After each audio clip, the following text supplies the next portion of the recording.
and finite resource trade-offs for quantum channels. Thank you very much. Can you hear me? Yes. Okay, so this is a talk about two papers that have been preemptively merged for the conference. So my co-authors on this are Mario Berta, Joe Renes, Mark Wilde, and Andreas Winter. And the first paper is about the strong converse, the second one about these finite resource trade-offs. Okay, so first I want to motivate a little bit finite resource theory. I mean, we are in a very exciting time, as we heard many times now, because slowly we are starting to build these quantum devices. And as an information theorist, I feel obliged to kind of dampen the enthusiasm a little bit, in the sense that what I'm going to show here is mostly negative results, saying that giving some fundamental limits on what we can do with a small quantum device. Okay, and in particular, we are interested in a regime where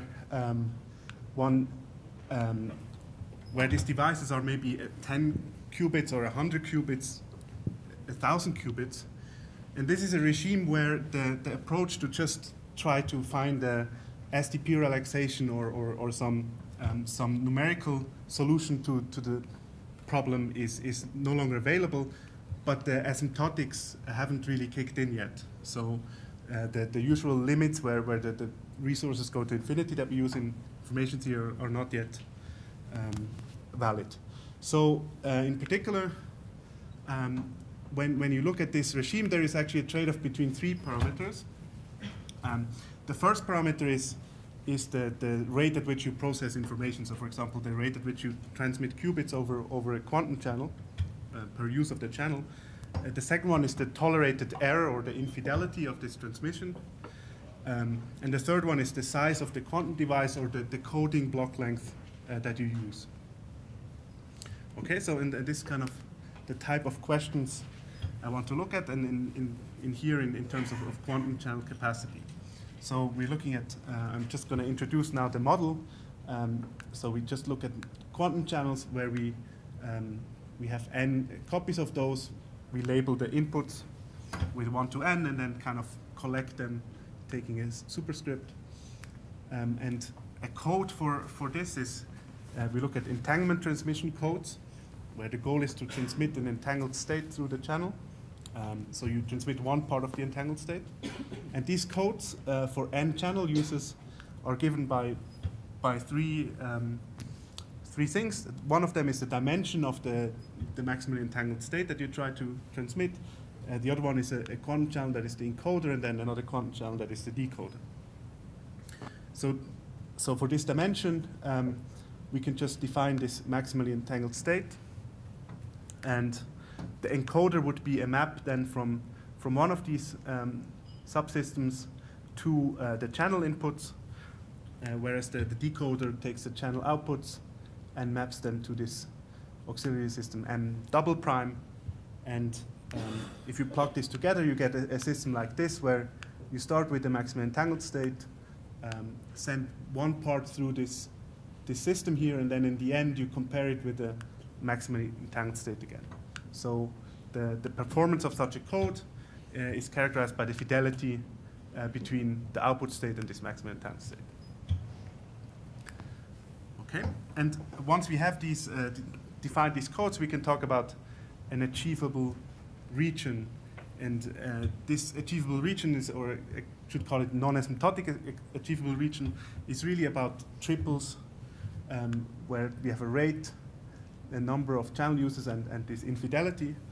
And we want to, we say that such a triple is achievable if there exists a code on n channel uses that has a rate or has this log of this dimension normalized larger than r, and the fidelity larger than 1 minus epsilon. So the next thing to look at is, and there are different ways of doing this, is to look at a boundary of this non-asymptotic region, because we kind of, that's what we want to understand, right? So we look at the maximum rate that is still achievable for a given n and epsilon, for example. Another way to do this would be to look at the minimal epsilon that is still achievable for a fixed n and rate. So these are just different ways of looking at this problem, but this seems to be the way that is practically maybe the most relevant. So from this operational quantity, we can then define the usual asymptotic quantities by taking the limit n going to infinity. That gives us an epsilon capacity, and then taking the limit epsilon to 0 to get the usual definition of capacity. Also note that if you swap here the direction of the limits, then you get the zero error capacity instead. And obviously the task in information is relate these things to information quantities. Now for these capacities, this is has been already done. So here we can rely on known results, specifically the LSD theorem. And here we just have this regularized coherent information, where the coherent information is defined in the usual way. So since we've heard this already in other talks today, I won't go into the detail. But what I want to mention here is just that this is not very satisfying, this formula, because we started with something that we couldn't compute, where we had to go with n to infinity, and obviously we cannot compute this maximum rate. We are in the same situation again. We haven't really come very far. So if you just look at this general formula, we don't know how to compute it. In fact, we know that at least if the local dimension of the channel goes to infinity, we really need this limit L to infinity as well to, and we cannot just stop this expansion at some point, this sequence. Okay, so this is one of the problems. Luckily for certain channels, namely the degradable channels, this simplifies, and we can actually use this formula. But even then, this does not tell us anything about finite epsilon and finite n. So the first step towards understanding the behavior for finite n and epsilon, or specifically for finite epsilon, non-zero epsilon, is the strong converse. So what we would like to have is this behavior that comes up with all classical channels, namely that there is a phase transition, and this q epsilon, in fact, does not depend on epsilon. So it does not matter, well, as long as you try to transmit at a rate above the capacity, the error will go to 0. This is one way of interpreting this. Okay, but sadly, prior to this work, this strong converse was actually not known, has not been established for any channels with non-trivial capacity in the quantum regime. So the best thing we had before was this pretty strong converse, but that one almost says what we want, but it doesn't really apply to all epsilon, and it seems that the proof is very difficult to generalize. There are some results in that direction, and these are called strong converse rates, and they just tell us that these are rates that don't necessarily correspond to the capacity, or in fact don't correspond to the capacity, but above which we know that if we transmit above that rate, the error will go to 0. However, these are not tight, except for these trivial channels that I mentioned. So that brings me to our first result, and that's just to establish a new strong converse rate, so a rate above which the infidelity goes to 1, the infidelity vanishes. And so this rate is given by a minimizer, or by the Renes information of the channel, so that the Renes information maximized over all channel inputs. And let me give you some intuition of why this formula appears is maybe quite a natural quantum extension of the classical result. So if you look at the classical capacity here, one way, so we know that it's given by the maximum or the input probabilities of the mutual information. So one way of writing this or writing this mutual information is as a minimization over all product states of the relative entropy between this here, which is the joint distribution of the input and output of the channel, and this product state here. And what is the meaning now of these product states? These are kind of states that you get when you apply a completely a channel that is completely useless for classical communication. So these are output states corresponding to a channel that just throws away the input and output some fixed state. So here you have no more correlation, so you can't transmit anything. And in the quantum setting, it's a bit more subtle to define output states that are really useless, or channels that are useless. And one way to do it is to look at just, well, certainly if the state you get here is separable, then you can't use it for quantum communication. So that's kind of why we can certainly minimize here over separable states. But in fact, the largest set that has this property is this set introduced by Renes, which is essentially the set of PPT states extended a little bit and allowing also subnormalized states. So that's a technical thing, but essentially you can think of them as PPT states. So these are useless for quantum communication, and in that sense, this formula generalizes the classical result. The defining property that is kind of the important one is that really these states have very small overlap with the maximally entangled state. Okay, the kind of defining property of this set. And this has been used in context of entanglement distillation, so we're building on some of these results here. Now, just let me make some remarks on this formula, which still looks quite ugly, but it can be simplified in certain cases. So the important case is when the channel has symmetries. So if you have a group which has representations on input and output systems given by these unitaries here, we say the channel is covariant with regards to this group if the group action can be undone, the group action on the input can be outdone on the output system, undone on the output system. So if this equality holds. And if the channel has such covariance, then we can simplify this optimization because we can restrict the maximization over input states to states that are invariant under this group action. That's very useful. One way that is always very useful is because if you look at n-fold tensor products of channels, then they're invariant under the permutation group. So we can, and this means that we can always restrict the optimization to permutation invariant states. Also, if this group is a one design on A, then we can actually restrict the optimization to just one state, which is the fully mixed state, and with its purification, the maximally entangled state. Okay, so then in that case, this maximization drops out. So this is one important thing we will be using. It's also, our bounds are converse bounds, and they're in fact a little bit stronger than what I said because we can consider more general coding schemes.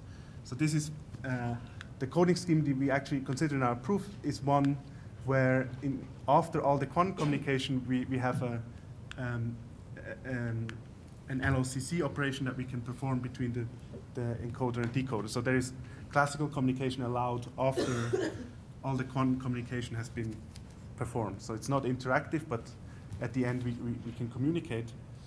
And such codes include all codes that have forward classical communication assistance, because that one we can just delay until the end, and we are in this framework. But also for covariant channels, one can prove by an argument using teleportation that even two-way assistance or general interactive protocols that use classical two-way assistance, one can delay this communication to the end of the protocol, and they fall into this framework.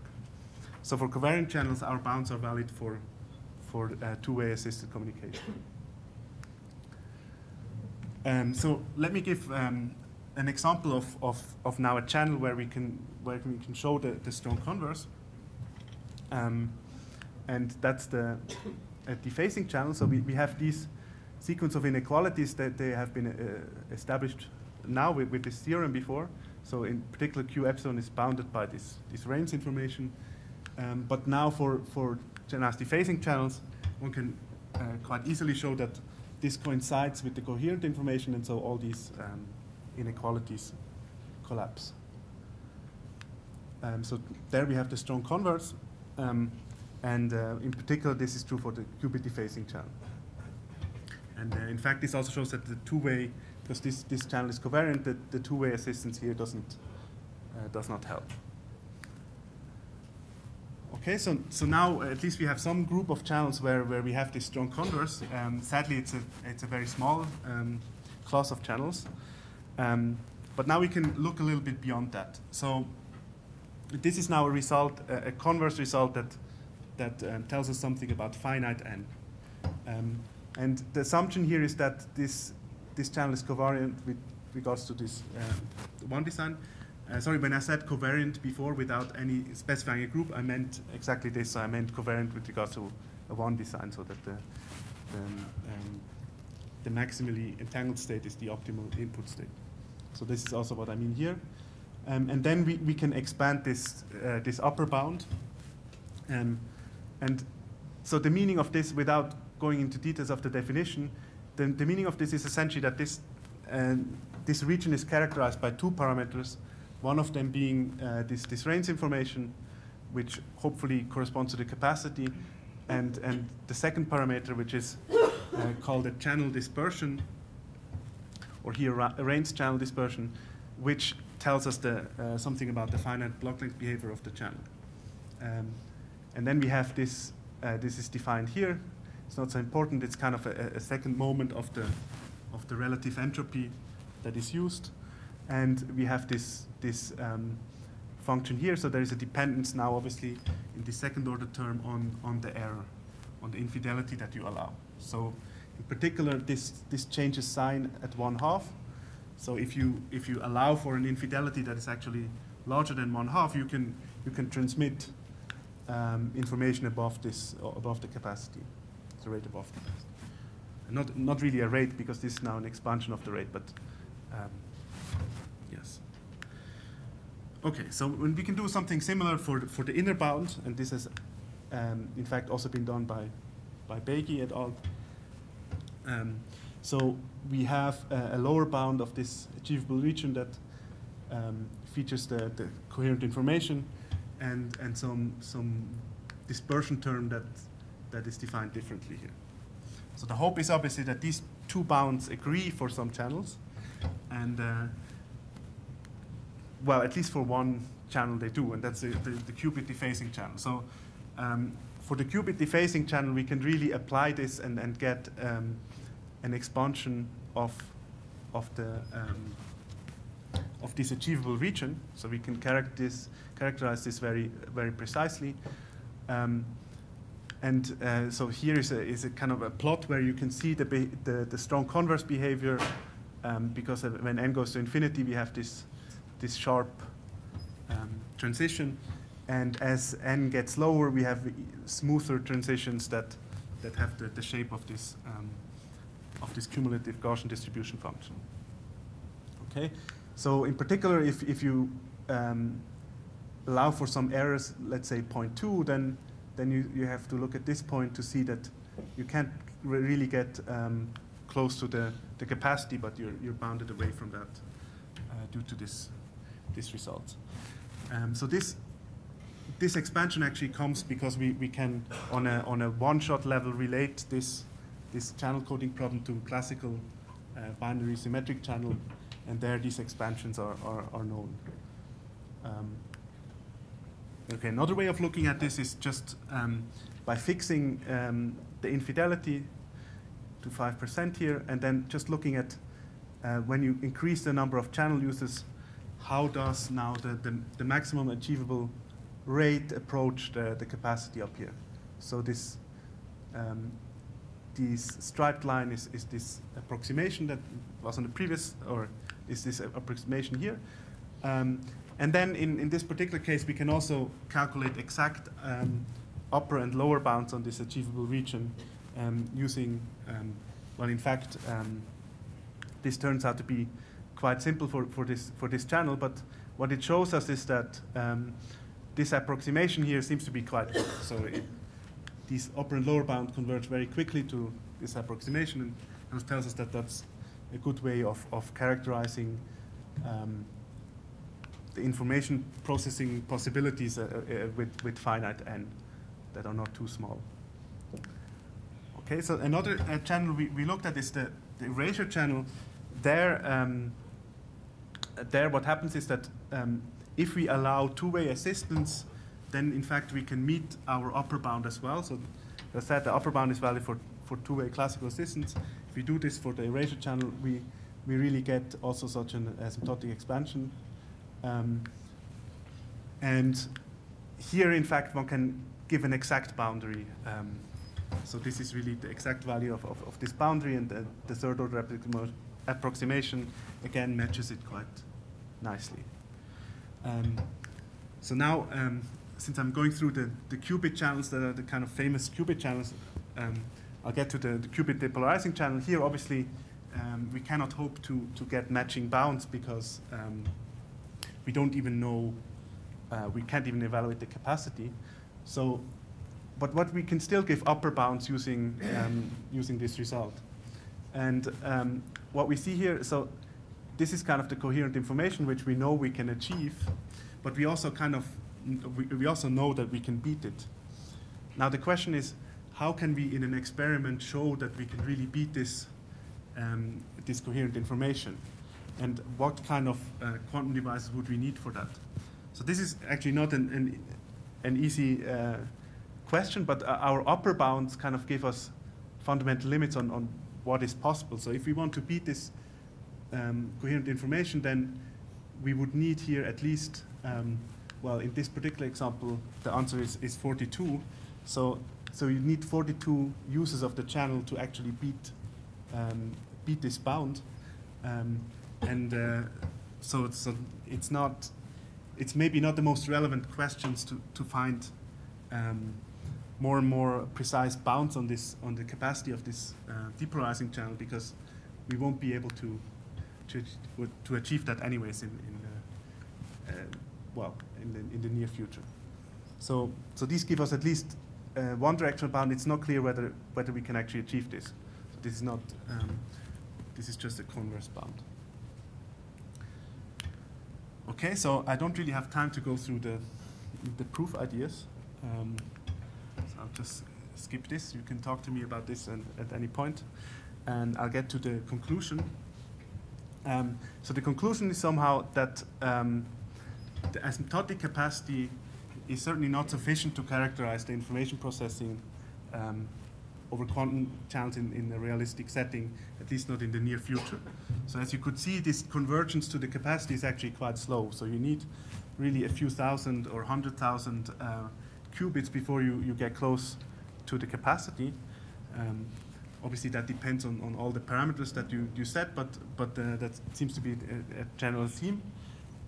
However, using this second order parameter, this channel dispersion, we can characterize the achievable region even for such small n by using only two parameters that we can compute.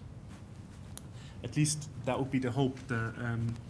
We can do that for these few example channels, and we have a general upper and lower bounds, but we don't know whether they match more generally. Okay, so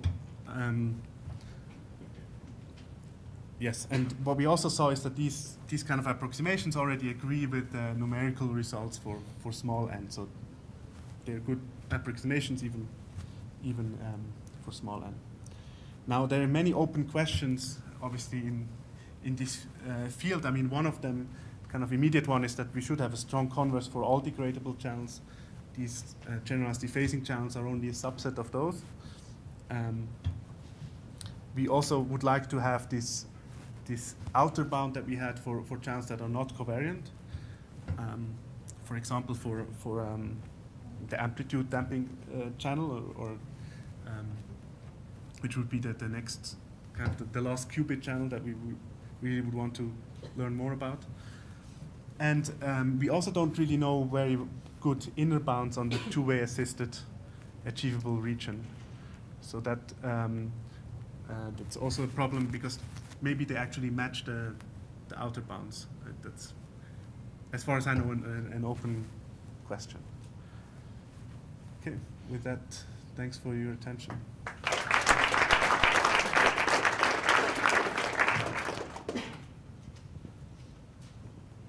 We have plenty of time for questions. Somebody